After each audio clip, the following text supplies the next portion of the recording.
महाकुंभ 2025 से फेमस हुई गर्ल, जिसकी आंखों की तारीफ पूरी दुनिया में हुई, ऐसी मोनालिसा ने जब अपने मुस्लिम बॉयफ्रेंड के साथ शादी की तो उसकी लीगैलिटी पर भी प्रश्न चिन्ह खड़े होने शुरू हो गए हैं। और इस पूरी बातचीत में क्या लीगल एस्पेक्ट हो सकते हैं, कौन कौन से ऐसे लीगल टर्म्स एंड कंडीशंस हैं जिनमें ये बात आ सकती है कि मोनालिसा की शादी वैलिड है या इनवैलिड है, इन सब बातों पर चर्चा करने के लिए हमारे साथ एडवोकेट सारांश चतुर्वेदी हैं। आप एलएलबी एलएलएम हैं और हाईकोर्ट लखनऊ में प्रैक्टिस करते हैं। सारांश जी, आप हमें ये बताएं कि मोनालिसा, आप भी जानते होंगे महाकुंभ 2025 में काफी फेमस, जो चंद नाम फेमस हुए थे उनमें से वो एक है। अब उसने केरलम में जाकर के अपने मुस्लिम बॉयफ्रेंड से शादी कर ली है। इस शादी को आप कितना लीगल एस्पेक्ट में कैसे इसको देखते हैं? क्या ये शादी लीगल एस्पेक्ट पर वैलिड है? देखिए, जहाँ तक जो उन्होंने एक प्रेस कॉन्फ्रेंस किया और उसके बाद उन्होंने बताया कि हमारे पास कोई कन्वर्जन नहीं हुआ और हमने मंदिर में जाके शादी की, तो इसके दो पहलू। पहला पहलू, सुप्रीम कोर्ट ने कई सारे जजमेंट्स में पहले ये बता रखा है कि जब जब कोई शादी में सप्तपदी या 7 रिचुअल्स की बात हम करते हैं, अगर वो कंप्लीटेड हैं तो वो शादी वैलिड है। और कई सारे जगहों पे आप देख रहे हैं कि आजकल लव मैरिजेस आर्य समाज में और मंदिरों में हो रहे हैं। लेकिन उसके बाद एक दूसरा जो सबसे बड़ा पहलू आता है वो ये आता है कि मंदिर में या आर्य समाज में जो शादी की जाती है वो अक्सर दोनों हिंदू रहते हैं। इस केस में एक मोनालिसा जो कि हिंदू हैं और उनके बॉयफ्रेंड जो कि मुसलमान हैं, तो इन दोनों की शादी मंदिर में करना एक तरीके से टोटली इलीगल है और इसको लीगली चैलेंज हम कर सकते हैं इस केस में, क्योंकि इसमें या तो फिर जो उसका बॉयफ्रेंड है वो कन्वर्ट हो हिंदू में या मोनालिसा कन्वर्ट हो। ये शादी अगर मोनालिसा कन्वर्ट हो जाएंगी मुस्लिम में तो फिर मंदिर में शादी ही इनवैलिड है। बिल्कुल सही। ये शादी अगर मोनालिसा का कन्वर्जन की बात आप जो कह रहे हैं, उसमें मैं एक बात को कहना चाहता हूं कि ये शादी अगर वैलिड करनी है तो उसको जाना पड़ेगा स्पेशल मैरिज एक्ट में। स्पेशल मैरिज एक्ट में अगर वो जाएंगे तो दो अलग अलग हिंदू नॉन मुस्लिम्स के जो शादियां होती हैं वो अक्सर स्पेशल मैरिज एक्ट में होती है, जिसके लिए पूरा प्रोसेस सिविल कोर्ट में हमें करना पड़ता है। लेकिन जैसे ही ये दोनों अलग अलग आते हैं, उसके लिए सिर्फ यही स्पेशल मैरिज एक्ट का लॉ हमारे समझ बनता है। स्पेशल मैरिज एक्ट में क्या करना होगा? जैसे कितने दिन की नोटिस होती है, फिर उस पे ऑब्जेक्शन का कितना टाइम मिलता है, क्या उसका पूरा है प्रक्रिया? इसमें पहले बात तो एप्लीकेशन हमें फाइल करनी पड़ती है बिफोर द सिविल कोर्ट, और वहां पे एप्लीकेशन फाइल करने के बाद 30 दिन से 60 दिन का नोटिस होता है और कोर्ट ये वेट करती है कि कोई नो ऑब्जेक्शन हमारे तरफ से या उनके परिवार के किसी भी साइड की तरफ से कोई ऑब्जेक्शन ना आए। जब ऑब्जेक्शन नहीं आता है तो उसके बाद पूरे तरीके से मैरिज को कोर्ट मैरिज के आधार पर सोलमनाइज किया जाता है। लेकिन अगर इसमें माता पिता का या परिजन का, इनकेस अगर माँ बाप नहीं है, किसी के दोनों नहीं है, और अगर माँ बाप हैं, दोनों कंडीशंस में अगर वो ऑब्जेक्शन करते हैं तब क्या होगा? अगर ये ऑब्जेक्शन होगा तो उसमें ये पूरी पावर जहां वहां पे जो सिविल कोर्ट में मैरिज रजिस्ट्रार होता है, जैसे हम लोग कहते हैं मैरिज रजिस्ट्रार, उनके ऊपर पावर होती है कि वो या तो बुलाएं, उनको शो कॉज नोटिस जारी करें और उसके बाद उनके पास जो भी बहसें हो सकती हैं वो हों, या तो फिर अपना अपना पॉइंट और अपना अपना पक्ष उन दोनों के पास पूरे रखने का सामर्थ्य है। अच्छा, इस केस में अगर हम बात करें, ये तो हो गया कि मंदिर में शादी उन्होंने की तो इनवैलिड या वैलिड का आपने बता दिया कि वो पूरी तरीके से इनवैलिड है।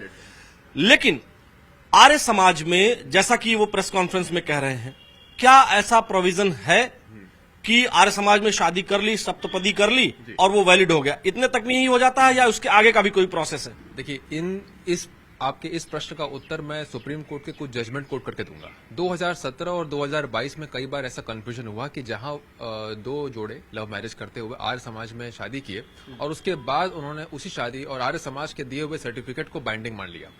फिर 2022 में सुप्रीम कोर्ट ने अपने एक जजमेंट में ये लिखा कि आर्य समाज की शादी सिर्फ होना लीगली बाइंडिंग मैरिज को बनाता नहीं है। आर्य समाज की शादी के बाद उन दोनों जोड़ों को कोर्ट में जाना पड़ेगा for a legally binding certificate of marriage. तो आर्य समाज में शादी करके, हाँ, मैं मानता हूं कि आर्य समाज की शादी बिल्कुल हिंदू धर्म के अकॉर्डिंग होती है, सप्तपदी वहां भी होता है, 7 रिचुअल्स वहां भी होता है, और आर्य समाज की शादी कई जगहों पे वैलिड मानी गई है। लेकिन आर्य समाज में शादी करके हम ये सोचें कि हमारे शादी लीगली बाइंडिंग हो गई है, तो उसके लिए लव आजकल 2022 के बाद और अब जो नए नए जजमेंट्स और नए नए रूल्स पॉलिसीज आ रही हैं, इलाहाबाद हाईकोर्ट ने भी अभी कुछ दिन पहले अपने पॉलिसीज में रखा कि इन सब के केसेस में लीगली बाइंडिंग होने के लिए उन्हें कोर्ट आना पड़ेगा। सिर्फ आर्य समाज में करके मैरिज को हम लीगली बाइंडिंग नहीं कर सकते। लेकिन फिर यही सवाल उठेगा कि आर्य समाज में या मंदिर में, कुछ मंदिर अगर इसको इस तरह के पावती और ये जारी करते हैं जिस पर वो शादी कर लेते हैं, तो उस कंडीशन में भी दोनों का ही, मंदिर में जो शादी होगी या आर्य समाज में, दोनों का हिंदू होना जरूरी है ना? बिल्कुल सही, यही मैंने आपसे बोला। आपके पहले प्रश्न का उत्तर मैंने देते हुए यही कहा कि जब अगर हम सिर्फ उनकी बात करें, जहां मोनालिसा और उनके बॉयफ्रेंड की बात करें, तो ये लीगली बाइंडिंग नहीं है और ये एक तरीके से वाइड मैरिज है, क्योंकि यहाँ पे एक हिंदू है और एक मुसलमान है। आर्य समाज की 7 रिचुअल्स खुद कहता है कि दोनों हिंदू होने चाहिए।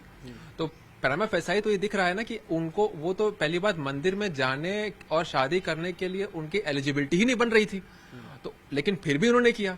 खैर, उन्होंने प्रेस कॉन्फ्रेंस पे ये भी बोला कि स्पेशल मैरिज एक्ट में वो रजिस्टर कराएंगे, लेकिन अगर अब तक देखा जाए, सिर्फ इस पॉइंट तक देखा जाए कि यहाँ पे शादी कितनी उनकी वैलिड है, तो उस पॉइंट तक उनकी मैरिज मंदिर में करना या आर्य समाज में करने में बिल्कुल वैलिडिटी नहीं है। वो एक तरीके से पूरा वर्ड ये प्राइमा फेसी ये नहीं लग रहा है कि मंदिर में शादी कर करके और उनका मुस्लिम बॉयफ्रेंड अपना धर्म नहीं बदलता है और मोनालिसा को कहता है कि वो अपना धर्म नहीं बदल रही हैं, तो ये क्या प्रोपेगेंडा खड़ा करने का एक तरीका है? ये प्रोपेगेंडा खड़ा करने का तरीका है। और आजकल जब से हमारे ये कुछ टाइम से आप देखे होंगे कि लव मैरिजेस के नाम पे और हिंदू मुसलमान के नाम पे कई जगह मुस्लिम और नॉन मुस्लिम शादी हो रही है।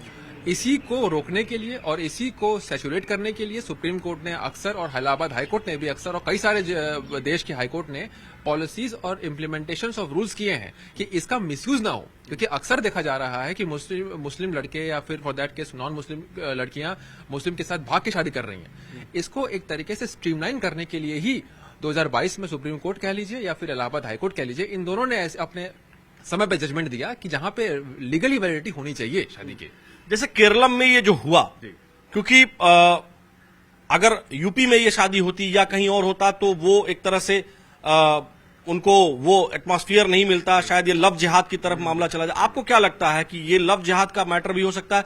क्योंकि मुस्लिम मैरिज एक्ट में भी, आप उसके बारे में भी थोड़ा सा प्रकाश डालिए कि अगर मोनालिसा को अपने बॉयफ्रेंड से, मुस्लिम बॉयफ्रेंड से शादी करनी है, तब क्या कंडीशंस हैं?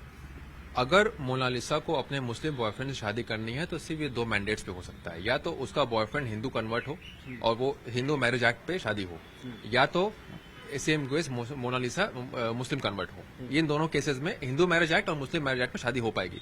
अगर दोनों ने अपने धर्म को नहीं बदलना है तो सिर्फ स्पेशल मैरिज एक्ट, जो कि मैंने आपको पहले इसका प्रकाश डाला, स्पेशल मैरिज एक्ट पे ही ये शादी हो पाएगी। रही बात आपकी बात लव जिहाद पे, तो देखिए लव जिहाद एक बहुत ही कॉन्स्पिरेसी की थ्योरी है, जिस थ्योरी को कभी भी किसी भी सुप्रीम कोर्ट के जजमेंट कह लीजिए या उत्तर प्रदेश या फिर मध्य प्रदेश में जहां पे अभी भी recently freedom of religion act लागू हुआ, या फिर कोई भी स्टेट लॉ में डिफाइन नहीं किया गया। इसकी डेफिनेशन ना होने के कारण ये बहुत ही वाइड एक पैरामीटर हो गया है लव जिहाद को डिफाइन करने के लिए। लव जिहाद एक्चुअली में होता क्या है? जब मुस्लिम एक नॉन मुस्लिम शादी करके नॉन मुस्लिम को कन्वर्ट करता है तो एक प्राइमा फेसाई केस बनता है लव जिहाद का। ये प्राइमा फेसाई मैंने क्यों बोला? क्योंकि इसके साथ 2 और रिक्वायरमेंट है। पहला रिक्वायरमेंट लव जिहाद में क्या है कि अगर मुस्लिम नॉन मुस्लिम को कन्वर्ट करता है फोर्सफुली, सुप्रीम कोर्ट ने भी और हाई कोर्ट ने भी ये फोर्सफुली शब्द बोला है, और अभी रिसेंटली 2017 में हड़िया केस में भी ये सुप्रीम कोर्ट ने बोला कि राइट टू कन्वर्ट है आपके पास, लेकिन फोर्सफुल कन्वर्जन आपके पास नहीं है।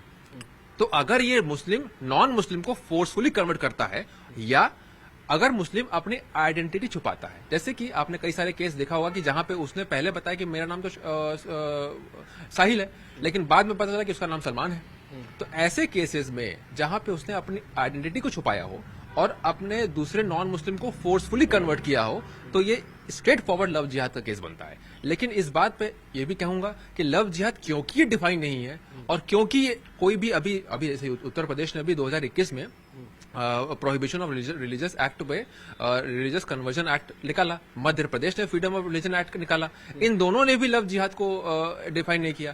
तो इन दोनों के डिफाइन न होने के कारण जो स्कोप बनता है लव जिहाद का वो इतना बड़ा बनता है कि सिर्फ और सिर्फ इंटरप्रिटेशन के माध्यम से ही हम लव जिहाद के बारे में बता पाते हैं। ओके जी, तो ये एक बहुत बड़ा एक ऐसी थ्योरी है जहां पे मैं ये आपके चैनल के माध्यम से ये भी कहूंगा कि कोर्ट या तो फिर सरकार इस पे डिफाइन करे, और इस केस क्योंकि अगर जब तक डिफाइन नहीं होगा तब तक इस पे जो केसेस बनेंगे वो अच्छे से प्रोसिक्यूट नहीं होंगे। अच्छा, प्रोसिक्यूशन के लिए, बेहतर प्रोसिक्यूशन के लिए और एक एंड तक पहुंचने के लिए इसको इसका डिफिनेशन होना, परिभाषित करना बहुत आवश्यक है। हम आपसे ये जानना चाहते हैं कि ये जो मोनालिसा का केस है, ये अभी जो लग रहा है, आपको फाइनल कमेंट में आपसे हम जानना चाहेंगे कि क्या लगता है आपको कि इनकी ये शादी जो इन्होंने की है ये वैलिड है या इनवैलिड है? दो स्ट्रेट फॉरवर्ड आंसर। पहला, ये शादी इनवैलिड है क्योंकि ये शादी मंदिर में या आर्य समाज के थ्रू नहीं हो सकती। एक हिंदू एक मुसलमान मंदिर में आर्य समाज में शादी नहीं कर सकते, पहला। दूसरा, अगर शादी करनी है तो उनको स्पेशल मैरिज एक्ट के थ्रू जाना पड़ेगा, और या तो इन दोनों में से कोई एक, या तो मुस्लिम कन्वर्ट हो या तो हिंदू कन्वर्ट हो, तभी या तो एचएमए में जाएंगे या मुस्लिम मैरिज एक्ट में जाएंगे। वरना फिर इन्होंने जैसे प्रेस कॉन्फ्रेंस कहा, और जो इनके पिताजी भी उठा रहे हैं बात, कि स्पेशल मैरिज एक्ट में इनको शादी करने की बहुत बड़ी आवश्यकता है क्योंकि ये शादी पूरी तरीके से इलीगल है। बहुत बहुत शुक्रिया इतना बेहतर तरीके से क्लेरिफाई करने के लिए, क्योंकि बहुत चर्चा हो रही है इस पर, इसलिए आपसे जानना बहुत जरूरी था। बहुत बहुत शुक्रिया, थैंक यू सो मच। तो ये हैं एडवोकेट सारांश चतुर्वेदी जी, जिनसे हमने मोनालिसा के मैरिज की वैलिडिटी पर बात की। जो मैरिज उन्होंने केरलम में जाकर के की वो कितनी वैलिड है, इस बात की तस्दीक करने के लिए हमने सारांश चतुर्वेदी जी से बात की, और एडवोकेट सारांश चतुर्वेदी जी ने साफ तौर पर कहा कि अभी प्राइमा फेसी जो ये मोनालिसा और उनके मुस्लिम बॉयफ्रेंड की शादी हुई है, वो अभी जो सामने दिख रहा है वो इनवैलिड है। और बातचीत के लिए न्यूज 18 नेटवर्क का डिजिटल प्लेटफॉर्म देखते रहिए। मुझे मेरे वीडियो जर्नलिस्ट सहयोगी उपेंद्र यादव के साथ दीजिए अनुमति। नमस्कार।